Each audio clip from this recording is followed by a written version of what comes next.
Hello and welcome back to White Collar Woker. What are we talking about today? We're talking about the age-old question of building rapport.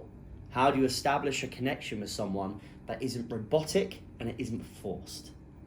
Now, this is important in a sales conversation because if someone doesn't trust you, if someone doesn't value your opinion, and if someone doesn't trust your judgment, that can negatively impact and often does negatively impact whether or not they're going to recommend your product.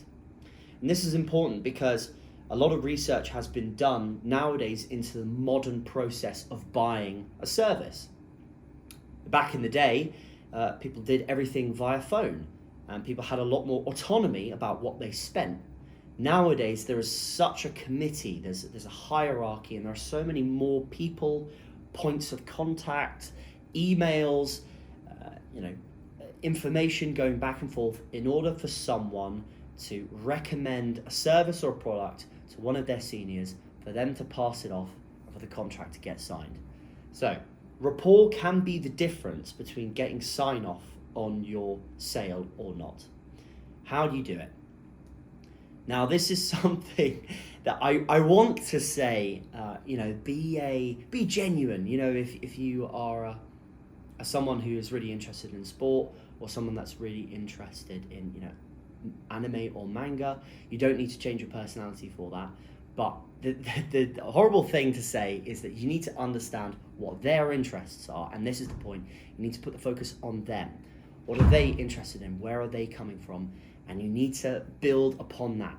And now it's difficult to try and find that. If you meet someone off the bat, you can't instantly start talking about football or your favorite pop star, whatever it may be, but you can fish. And if someone puts something out there and says, "Oh God, the weather's terrible," run with it. Okay, don't get so wrapped up in yourself. Focus on the other person and build upon their interests. Maybe you do a bit of background on them, background research before the call, and you see that they're based in East Coast in New York. You can say something like, "How's the weather over there in New York? Is that where you're based?" If someone has a really unusual name, or if they have an odd spelling, you could say, "Oh, I'm really sorry. Can I just ask you before we chat, well, how do you pronounce your name?" That's a really good way of breaking the ice instead of you just guessing what their name is.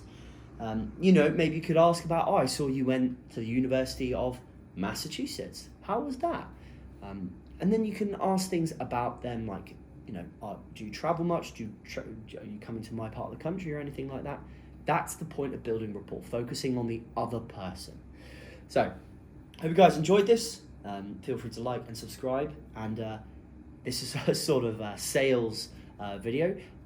If you guys want anything else, feel free to comment. And I'll see you guys next time. Bye-bye.